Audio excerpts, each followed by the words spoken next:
नमस्कार, स्वागत है आपका जिंदा डेमोक्रेसी पर। यह है हमारा खास कार्यक्रम कोरोना ग्राउंड रिपोर्ट। इस कार्यक्रम के मद्देनजर हम जाते हैं विभिन्न राज्य और वहां के जो इंपॉर्टेंट पर्सनालिटीज हैं, जो इस महामारी की स्थिति में फ्रंट लाइन में एग्जीक्यूटिव को लीड कर रहे हैं, उनसे मिलने जाते हैं और उनसे जानते हैं कि उनका प्रदेश किस हालत से गुजर रहा है और एग्जीक्यूटिव ये लड़ाई कैसे लड़ रहा है। आज हमारे साथ मौजूद हैं सरकार में कला, संस्कृति एवं युवा विभाग के मंत्री प्रमोद कुमार जी। प्रमोद जी, स्वागत है आपका जिंदा डेमोक्रेसी पर। जी जी जी, आपको भी स्वागत है। आज अंतर्राष्ट्रीय संग्रहालय दिवस है जी। पूरे विश्व के। आज हमारे विभाग के माध्यम से अंतर्राष्ट्रीय संग्रहालय दिवस के शुभ अवसर पर जी हम समस्त विश्व भर के लोगों को आपके चैनल के माध्यम से उनका अभिवादन करना चाहेंगे। और बिहार सरकार ने ही अपने कला संस्कृति विभाग ने अंतर्राष्ट्रीय संग्रहालय दिवस के अवसर पर जो पटना के म्यूजियम है, जो बिहार के म्यूजियम है, इस म्यूजियम के जो भी ऐतिहासिक धरोहर है उसको आज अपने साइट से अपने अपने जो है साइट्स पर उसको अपलोड किया है और उसे संग्रहालय.com पर उसको पूरे देश ही नहीं दुनिया को दिखाने का काम किया है। तो आज के इस अवसर पर हम एक बार पुनः संपूर्ण विश्व के जो संग्रहालय के जुड़े हुए लोगों हैं उन सबों के प्रति हम इस भारत सांस्कृतिक राष्ट्र के इस बिहार की ऐतिहासिक भूमि से उन लोगों का भी अंतर्राष्ट्रीय म्यूजियम दिवस के अवसर पर अभिवादन करना चाहेंगे। मंत्री जी, आपका भी बहुत बहुत स्वागत और शुभकामनाएं। आप एक बेहद महत्वपूर्ण पद पर बैठे हैं और आप बिहार जैसे एक बड़े राज्य के मिनिस्टर भी हैं। पहले एक राजनेता होने से पहले, एक मंत्री होने से पहले आप एक जिम्मेदार नागरिक भी हैं। मेरा पहला सवाल यहीं से स्टार्ट होता है कि मंत्री जी, जो माइग्रेशन और पलायन की जो प्रवासी मजदूरों की दिक्कत है, आप एक जिम्मेदार नागरिक होने के नाते, राजनेता बाद में आता है, आपको क्या लगता है कि 100 से ज्यादा मजदूरों की सिर्फ पलायन में जान चली गई? क्या चीजें हैं जो अलग तरीके से हो सकती थी और कैसे ये जो कोलैटरल डैमेज है, ये जो परेशानियों का सामना करना पड़ा है मजदूरों को, ये किस तरीके से कुछ कम हो सकता है? देखिए ये जो आप बात कर रहे हैं ये सही है कि जो मजदूरों का जो पलायन हुआ है और जो प्रवासी मजदूर भाई ने एकाएक धैर्य खोकर और जो पैदल यात्रा कर अपने घर को आ रहे हैं, उनको वहां की जो भी सरकारें थी, चाहे वह पंजाब की सरकार हो, चाहे वह महाराष्ट्र की सरकार हो, चाहे वह चेन्नई की सरकार हो, चाहे वह बंगलोर की सरकार हो, उन सरकारों ने वहां जो प्रवासी मजदूर भाई थे उन मजदूर भाइयों को संयमित रूप से उन्हें नहीं रख सका, जिसका कारण है कि उनको धैर्य जो है को कहीं ना कहीं आघात पहुंचा। तो हमारे माननीय मुख्यमंत्री महोदय ने लगातार इस विषय को उन्होंने कहा है कि अपने जो भी प्रवासी बिहारी भाई है, चाहे जिस राज्य में, वो धैर्य रखे। और अब उन्होंने एक अपने मुख्य सचिव के माध्यम से जो देश के जो अपने रेल मंत्री हैं उनको यह बताया है कि एक प्रोटोकॉल दायर हो और एक टिकट जारी हो, जो टिकट जिन प्रवासी भाई को जब आना हो उनको एडवांस तिथि और टिकट दे दी जाए और वह भाई को धैर्य रहे, यह हमारा फलाने डेट को टिकट से हमारे गंतव्य स्थान की यात्रा होगी। तो इसमें वह व्यक्ति पलायन नहीं करेगा और वहां उस समय तक रहेगा। तो इस दिशा में हमारे माननीय मुख्यमंत्री महोदय ने कल ही अपने मुख्य सचिव के माध्यम से रेल विभाग को एक प्रोटोकॉल व्यवस्था निर्धारित करने के लिए, इसके लिए उन्होंने कहा है। और निश्चित तौर पर हम लोगों ने तो अपने भारतीय जनता पार्टी के तरफ से और हमारे जो सरकार के भी, जो प्रशासन के भी जो भी अधिकारी और जो हमारे पार्टी के जो भी कार्यकर्ता हैं, तो बिहार के सीमा ही नहीं बल्कि उत्तर प्रदेश और देश के कई राज्यों में जो है, वे लोग जो भी हमारे ऐसे प्रवासी भाई पद यात्रा पर आ रहे हैं, पैदल आ रहे हैं घर को, उनको आवासन की व्यवस्था, उनको रास्ता में जलपान की व्यवस्था, खाना की व्यवस्था, और कहीं कहीं स्थानों पर तो क्वारंटाइन का भी व्यवस्था उन्होंने किया जा रहा है। और हमारे माननीय मुख्यमंत्री महोदय ने कहा है कि जो सीमावर्ती जो सीमा है, उन सीमाओं से, चाहे वह लखीसराय से सटा हुआ सीमा हो, चाहे वह गोपालगंज जिला से सटा हुआ सीमा हो, तो जो बिहार के जो सीमावर्ती जो सासाराम से सटा हुआ सीमा हो, जो बक्सर से सटा हुआ सीमा हो, तो जो सीमावर्ती क्षेत्र है, उन सीमावर्ती क्षेत्रों से लोकल ट्रेन भी चलाने की व्यवस्था की गई है। और सभी स्थानीय थाना को निर्देशित किया गया है कि कोई भी प्रवासी भाई अगर आपके थाना से गुजरते हैं तो उनको पैदल नहीं जाने दीजिए, उनको रोकिए और कोई ना कोई वाहन की व्यवस्था करके उनको गंतव्य अपने सीमा तक, अपने थाना के जो सीमा है, अपने जिला का जो सीमा है, उस सीमा तक जरूर उनको पहुंचाने का काम कीजिए। तो एकाएक देश पैमाने पर जो है हमारे प्रवासी भाई, जो भी भाई, तो संयमता का कहीं ना कहीं आघात पहुंचा है, जिसके कारण वह पूरे अपने परिवार के साथ निकल पड़े, जिसके कारण कई दुखद घटना भी घटी है, कई दुखद घटना भी घटी है इसके कारण, जो काफी निंदनीय है। और निश्चित तौर पर हम एक बार पुनः आपके चैनल के माध्यम से अपने समस्त प्रवासी भाई जो भी पलायन कर रहे हैं उनसे आग्रह करना चाहेंगे। हमारे माननीय जो मुख्यमंत्री हरियाणा के आदरणीय खट्टर जी ने अच्छी पहल की है और एक पत्र लिखा है कि भाई अपने जो पलायन कर रहे हैं मजदूर भाई, वे लोग कम से कम रुक जाएं। तो इस दिशा में मुख्यमंत्री जी का जो पत्र भी आया है, उन्होंने अपील किया है। मेरा इसी से जुड़ता एक जुड़ता हुआ एक सवाल ये भी है मंत्री जी कि आपने बात जो कही कि धैर्य, जो अप्रवासी मजदूरों में वो धैर्य खो रहे हैं, वो बात ठीक है, लेकिन एक ऐसी स्थिति भी क्रिएट हुई है कि धैर्य खोना लाजमी भी है। दूसरी जो सबसे बड़ी दिक्कत जो सामने आ रही है वो ये है कि दुर्घटना जैसे 4-5 दिन में जब ज्यादा हुई, 50 से अधिक मजदूरों ने 4-5 दिनों में ही जान गंवा दी है, तो इसकी रखवाली के लिए और इसको मेंटेन करने के लिए बॉर्डर सील कर दिए गए कुछ राज्य के। अब इससे एक बड़ी ही परेशानी वाली स्थिति ये उत्पन्न हो रही है कि अब मजदूरों ने अलग रास्ते लेने का जो निर्णय ले लिया है कि अब वो नदी पार करके आ रहे हैं, कोई पहाड़ी पार कर रहे हैं, तो उससे दुर्घटना का खतरा बढ़ जाता है। दूसरी बात, उनके पास मदद पहुंचना भी मुश्किल हो जाएगा। सड़क पे चल रहे थे तो कोई खाना पानी दे देता था, लेकिन जब से ये दुर्घटनाएं बढ़ी और बॉर्डर सील हुए हैं, तब से चीजें और पेचीदा होती जा रही हैं। इस मामले में आपका क्या कहना है? कोई और ऐसा तरीका नहीं है जिसको अपनाया जा सकता था, जैसे कि इनको सही सलामत घर पहुंचाया जा सके? देखिए, ये जो आप बात कर रहे हैं जी, ये तो सरकार लगातार इस बात को कह रही है, सरकार लगातार कह रही है। सरकार, हमारे माननीय मुख्यमंत्री जी इस दिशा में उन्होंने अपने मुख्य सचिव को निर्देशित करके कहा कि रेलवे विभाग से जो भी हमारे प्रवासी भाई आना चाहते हैं और जो ऑनलाइन अप्लाई किए हैं, उनको एक टिकट जारी कर दी जाए, ताकि उनको यह बात जानकारी हो जाए कि हाँ, हमको हमारी सरकार जरूर बुलाएगी।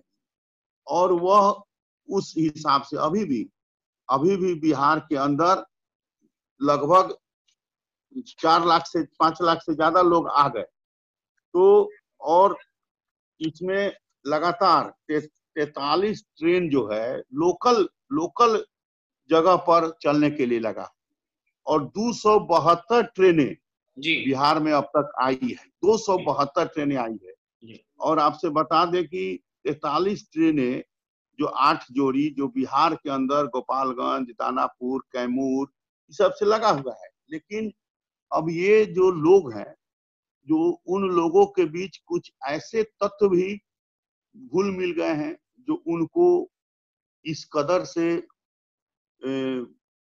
मूवमेंट बनाकर, अग्रेसित करके, उद्वेलित करके उनको एक नया राह में चला दिए। तो ऐसे सरकार, हर राज्य के, गुजरात के भी सरकार ने ऐसे लोगों, कई जगह तो ऐसा भी देखा गया है कि कंटेनर के अंदर उन लोगों को वो लोग अपना रुपया देकर कंटेनर के जी अंदर जी जी बंद होकर आए हैं।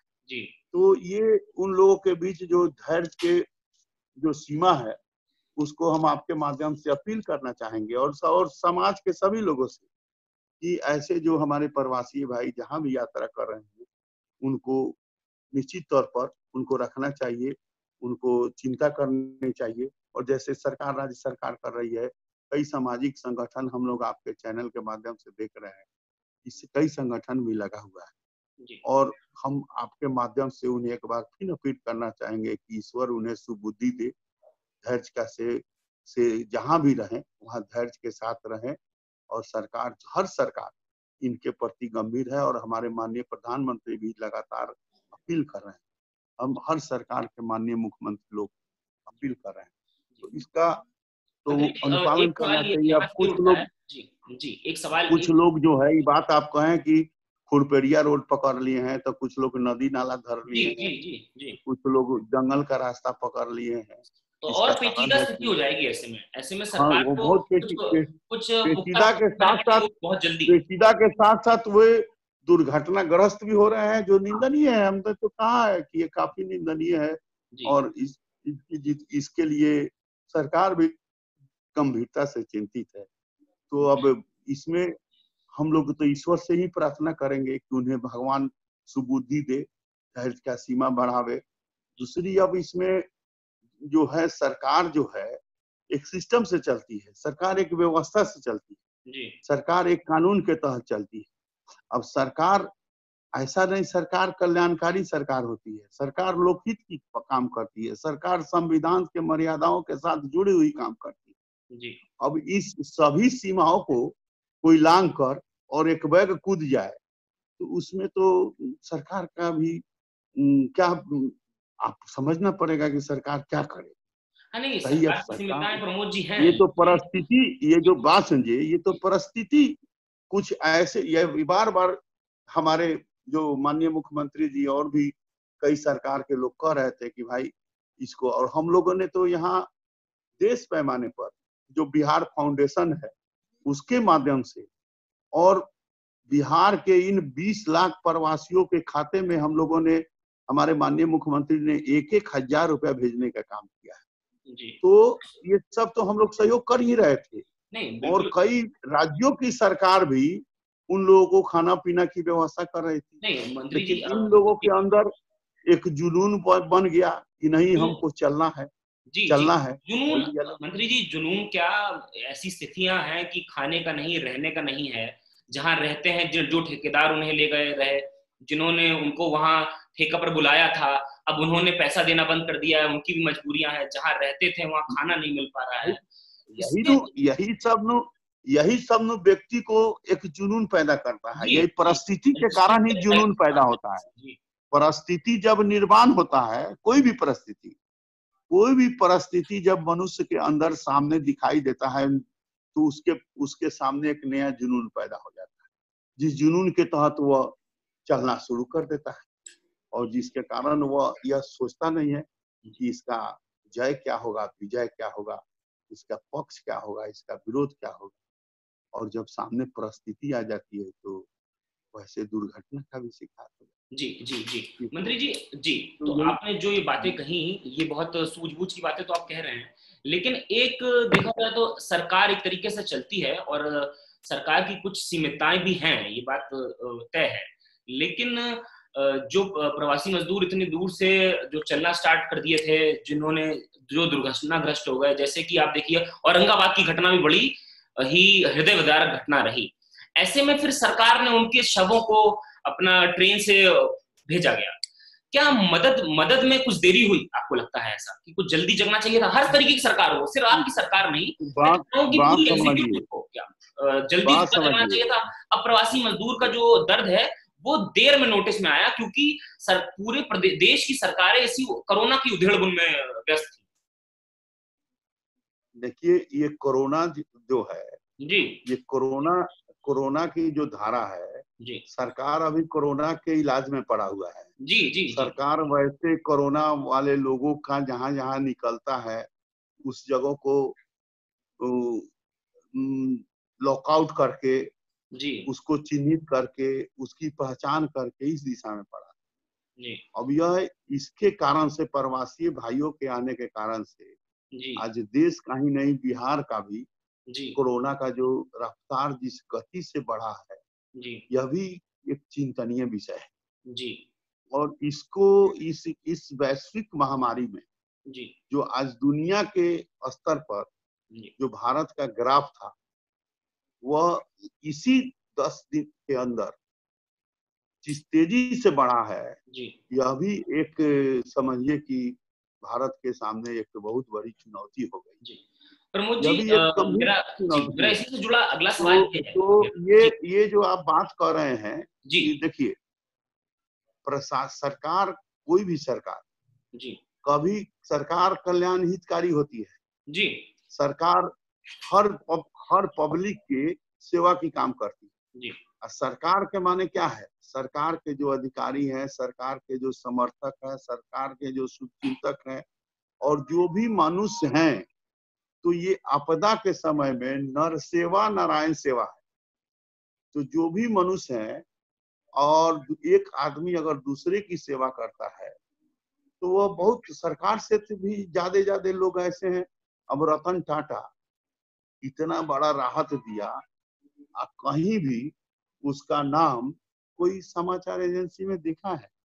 कोई नहीं दिखा है। तो जी ऐसे कई लोग हैं जो लोग बहुत बहुत काम किए जी इस वैश्विक महामारी में, लेकिन उन लोगों ने ऐसा कहीं अपना चित्रण नहीं दिखाया। जी तो ये वैश्विक महामारी है, जी ये मानवता की लड़ाई है। जी और इस लड़ाई में, इस कोरोना के योद्धा में जो भी योद्धा हैं, और हम तो हमारा तो मानना है कि ये कोरोना एक जन आंदोलन है।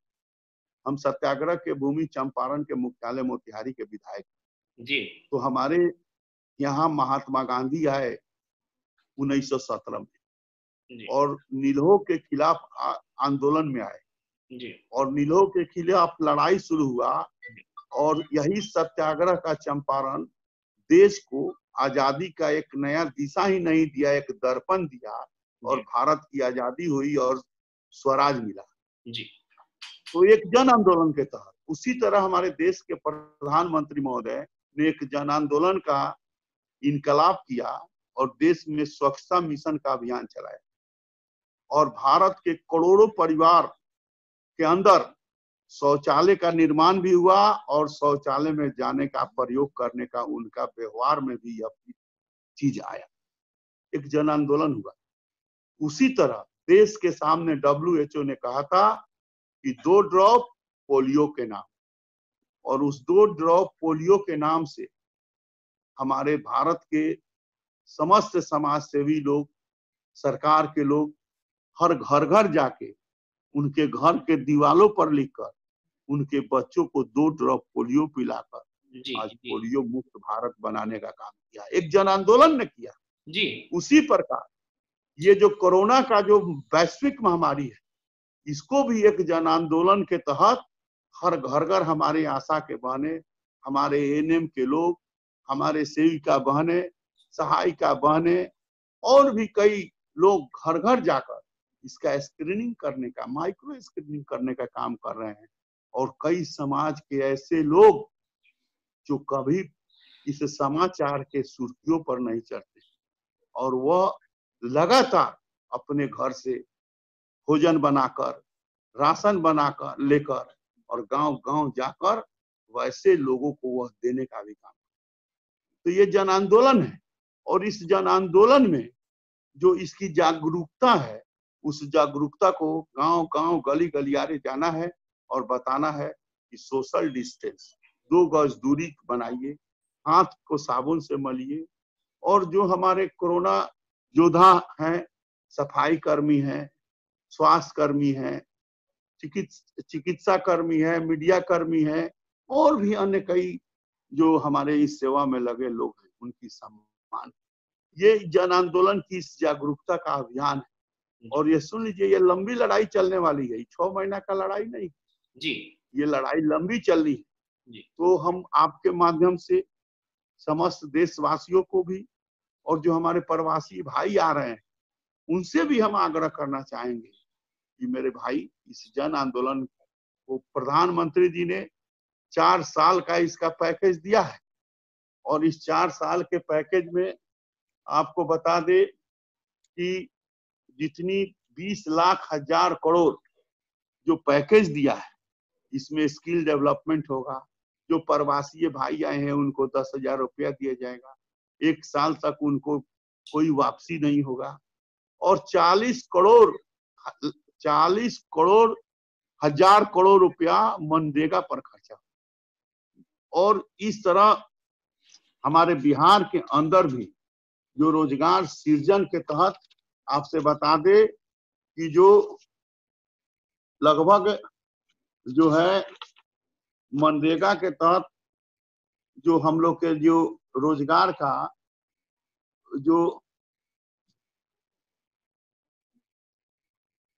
अभी तक 1,31,00,000 राशन कार्ड धारी परिवारों के खाते में हम लोगों ने 1,000 रुपया इस बिहार में दिया, और 13 लाख परिवारों को 1,000 रुपया हम लोग अभी जीविका के माध्यम से गांव और शहरी जो लोग हैं उनको देने का काम कर रहे हैं। तो और इस तरह रोजगार सृजन में को लेकर लॉकडाउन पीरियड में 3,96,00,000 से ज्यादा योजना ली गई है जी, जिसमें 3,96,000 योजना ली गई है, सॉरी, जिसमें 2,28,96,000 जी से अधिक मानव सृजन का प्लान हम लोगों ने बिहार सरकार में बनाया है, और इसके तहत काम भी जारी है।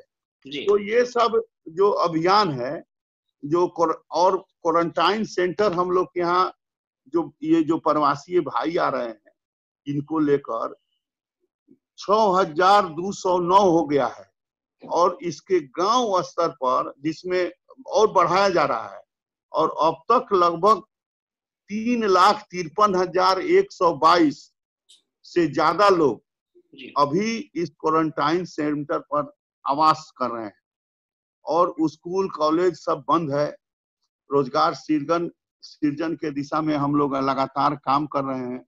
तो मुख्यमंत्री महोदय हम लोग के लगातार इस पर बैठक कर और लगातार इसकी स्क्रीनिंग, माइक्रो स्क्रीनिंग कर और इस दिशा में काम कर रहे हैं जी। लेकिन कुछ लोग हैं जो समाज में एजेंडा की बात नहीं करते, वो समाज के मुख्य धारा से विमुख होकर प्रोपगंडा क्रिएट कर देते हैं जी। सोशल साइट पर तरह तरह के समाचार दे देते हैं जी। और जो तरह तरह के मीडिया के फेक मीडिया के बनाकर और समाज को गुमराह कर रहे हैं जी। और ऐसा ही लोग अपने प्रवासी जो भाई बंधु हैं उनको भी भड़काने का काम कर रहे हैं। ये सब भी बातें कई लगातार आ रहा है कि सोशल मीडिया पर ऐसे फेक समाचार के माध्यम से, ऐसे फेक पोस्ट के माध्यम से ये होगा तो ये नहीं होगा, ऐसे होगा तो ऐसे हो जाएगा। तो आपके माध्यम से हम समस्त देशवासियों से भी अपील करना चाहेंगे, इस आपदा के महामारी में जो सरकार की मुख्य एजेंडा है, जो मुख्य धारा है, इस पर चिंतन चर्चा होनी चाहिए। और ऐसे दिग्भ्रमित लोग, हारे थाके मानसिकता के लोग, जो हारे थाके मानसिकता के लोग, जिनको जब मौका मिला तो देश में ऐसा काम नहीं किया जो आज 70 साल पहले से ही काम होना चाहिए था देश में, वह काम आज यही 10 साल के अंदर दिखाई दे रहा है, 20 साल के अंदर दिखाई दे रहा है। 50 साल जिन्होंने राज किया, देश में किसी भी क्षेत्र में समुचित व्यवस्था नहीं। अगर कोई व्यवस्था हुआ है तो यही 20 साल 10 साल के अंदर जो व्यवस्था दिखाई दे रहा है। तो यह भी जो है, यह भी अपने देश के प्रधानमंत्री जो आज इस कोरोना के वैश्विक महामारी में जो काम कर रहे हैं, ये पूरा दुनिया अनुकरण कर रहा है और पूरा विश्व जो शक्तिशाली विकसित देश है, वो लोग भी आज हमारे प्रधानमंत्री की शाबाशी दे रहे हैं। और गौरवशाली भारत और स्वावलंबी भारत, विकसित भारत निश्चित तौर पर अपने माननीय प्रधानमंत्री जी की जो मार्गदर्शन है, जो दिशा दर्शन है, उसमें एक नई चेतना के साथ, एक नया ऊर्जा के साथ विकसित भारत बनेगा। और ये 4 साल का एजेंडा है। निश्चित तौर पर स्वावलंबी भारत बनेगा, शक्तिशाली भारत बनेगा और भारत विश्व को अनुकरणीय होगा। और भारत अपनी जो खोई हुई भारत, जो सोना का चिड़िया था, वह भारत पुनः सोना का चिड़िया बनेगा, इसमें निसंदेह। और आपके माध्यम से हम जो भी हमारे श्रोता बंधु आज हमारी बातों को सुन रहे हैं, उनसे पुनः हम अपील करना चाहेंगे, इस वैश्विक महामारी कोरोना को हराने में आप तन्मयता के साथ जन आंदोलन के रूप में लगे, जागरूकता के साथ लगे। कोरोना हारेगा। बेहद महत्वपूर्ण बात आपने करी, 2 बेहद महत्वपूर्ण बात आपने करी। पहली बात जन आंदोलन की और दूसरी बात WHO की। सच्चाई अब जो सामने आ रही है वो ये है, WHO का ये बयान है कि कोरोना अभी हाल फिलहाल नहीं जा रहा। आपने भी इस बात को कहा। WHO ने कहा है कि हो सकता है ये बहुत लंबे समय तक रहे। जो कोरोना, तो मैंने कहा कि जी सवाल मेरा ये है कि जो जानकार है कोरोना के, जो संक्रमक जो बीमारियों के जानकार है, उनका ये भी कहना है कि जो कोरोना वायरस है वो अभी भारत में उसका जो ग्राफ है अभी वो ऊंचाई पे, स्टीपनेस में नहीं पहुंचा है। अभी हमें और खराब समय देखना पड़ सकता है। कल जो होम मिनिस्ट्री ने 4.0 जो नया चौथा लॉकडाउन है उसकी घोषणा करी है। उसके नए आयाम बताए हैं कि कैसे राज्य सरकारों को रेगुलेट करना है।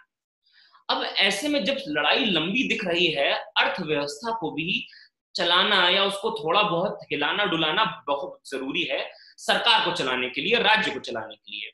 ऐसे में बिहार सरकार की तैयारियां क्या हैं? अगर जो कोरोना का जो लॉकडाउन है या ये जो आपदा है, ये जो टेंटेटिव या जो आप लोगों ने कैलकुलेट किया उससे लंबा खिंचता है, तो ऐसे में आपकी सरकार की तैयारियां क्या हैं? कैसे अर्थव्यवस्था को चलाया जाएगा? कैसे जाने बचाई जाएंगी? राज्य कैसे चलेगा?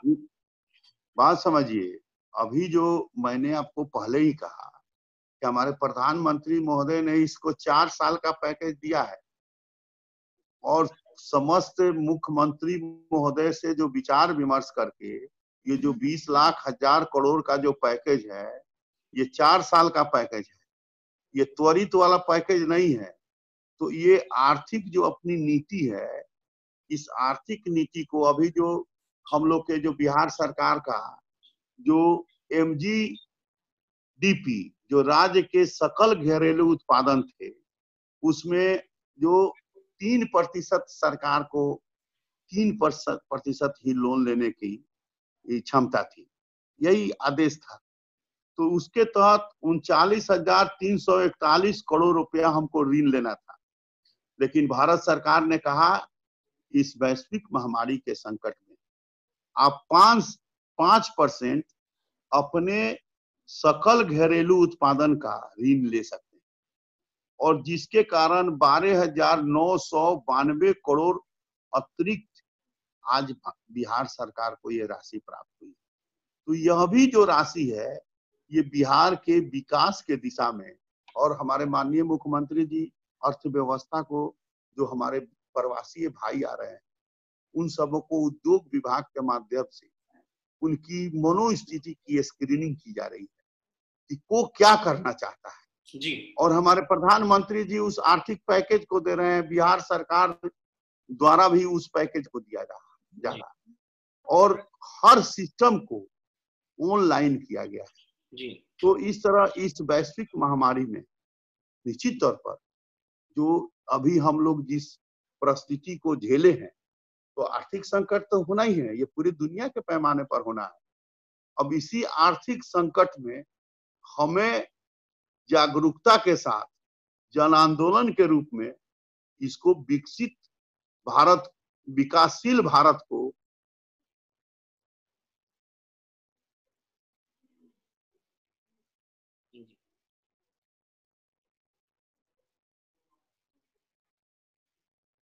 चाहेंगे जी। कि जो है कि ये लंबी लड़ाई है। हम लोग मान रहे हैं, हमारे प्रधानमंत्री जी 4 साल का समय दिए, तो निश्चित तौर पर इस 4 साल का जन आंदोलन को गांव-गांव, गली-गलियारे जाना होगा।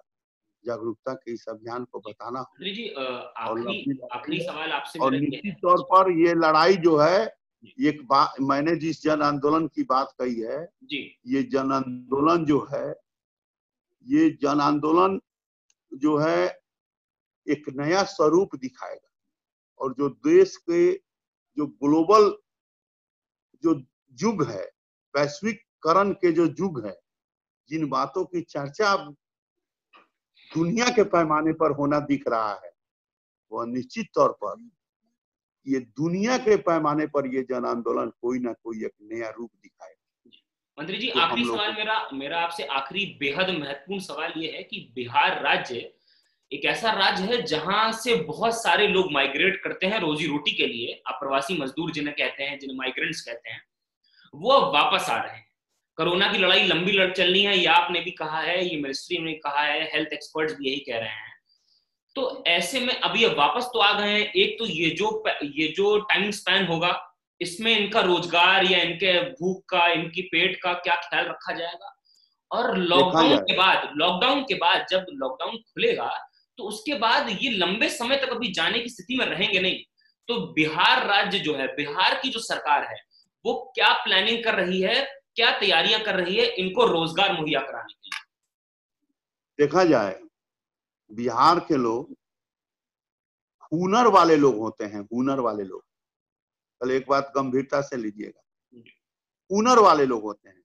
अगर शिक्षा के भी दृष्टि में देखिएगा तो देश का कोई ऐसा स्टेट नहीं है जिसके 1 to 10 अधिकारी में बिहारी एक न एक नहीं दिखाई दे। देश और दुनिया का कोई भी ऐसा कंट्री नहीं है जहां कोई ना कोई एक ना एक बिहारी दिखाई नहीं दे। तो दुनिया पैमाने पर, देश पैमाने पर बिहारी जो होता है, एक बिहारी सब पर भारी पड़ता है। तो बिहारी के अंदर वह, बिहार की मिट्टी में वो ऊर्जा है, बिहार के मिट्टी में वह ताकत है कि बिहारी जहां में, चाहे मानव श्रम में हो, चाहे टेक्नोलॉजी में हो, चाहे ब्रेन में हो, हर जगह पर बिहारी अपने हुनर के आधार पर दुनिया में इसे सम्मान मिलता है। और देश में आज देख नहीं रहे, हरियाणा, पंजाब और कई राज्यों के अब मुख्यमंत्री जी लोग अपील कर रहे हैं कि भाई अब रुक जाइए, रुक जाइए, रुक जाइए। तो उसके हुनर को सलाम होता है, इसलिए बिहारी दूसरे जगह जाता है। इसलिए नहीं जाता है कि बिहारी को पेट की खाली है। तो इस बिहार के अंदर जो भी हमारे प्रवासी भाई आए हैं, उन लोगों के रोजी रोटी के लिए मैंने कहा ना कि हमारे उद्योग विभाग के तरफ से माइक्रो स्क्रीनिंग करके, वो जो क्वारंटाइन सेंटर पर है वहां रजिस्टर रख के, और एक एक व्यक्ति क्या करना चाहता है उसके स्किल के बारे में जानकारी ली जा रही है, उसके हुनर के बारे में जानकारी ली रही है, उसकी इच्छा के बारे में जानकारी ली जा रही है। और इस तरह जब ये लोग जब लॉकडाउन हटेगा तो वैसे लोगों के समूह के साथ हम लोग उनको रोजी रोटी के साथ वो अपने आप रास्ता निकाल लेंगे और यहीं पर वो फैक्ट्री लगेगा, यहीं पर वो अपने हुनर का काम करेंगे और यहीं से बिहार एक उद्योग का बहुत बड़ा हब बनेगा।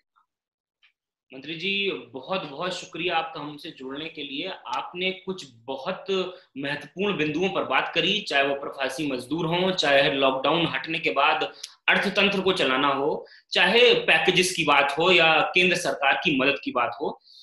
तो मंत्री जी आपकी इन सब बातों से एक पर्सपेक्टिव क्लियर हुआ है कि सरकार सजग है, सरकार सीरियस है, और हम आप जैसे जो महत्वपूर्ण लोग हैं उनसे ये उम्मीद करते हैं, ये विश्वास करते हैं कि ऐसे संकट के काल में जो हाशिए पर खड़े लोग हैं उनका ध्यान सबसे पहले रखा जाए। सीढ़ी के आखिरी पायदान पे खड़े लोगों की सबसे पहले मदद होनी चाहिए, जल्द से जल्द मदद होनी चाहिए और मदद में देर नहीं होनी चाहिए। ये थे हमारे साथ बिहार सरकार के कला संस्कृति मंत्री प्रमोद कुमार जी, जिन्होंने बेहद महत्वपूर्ण बातें करी। आगे के लिए हमारे साथ जुड़े रहिए और देखते रहिए जिंदा डेमोक्रेसी। नमस्कार। जी नमस्कार।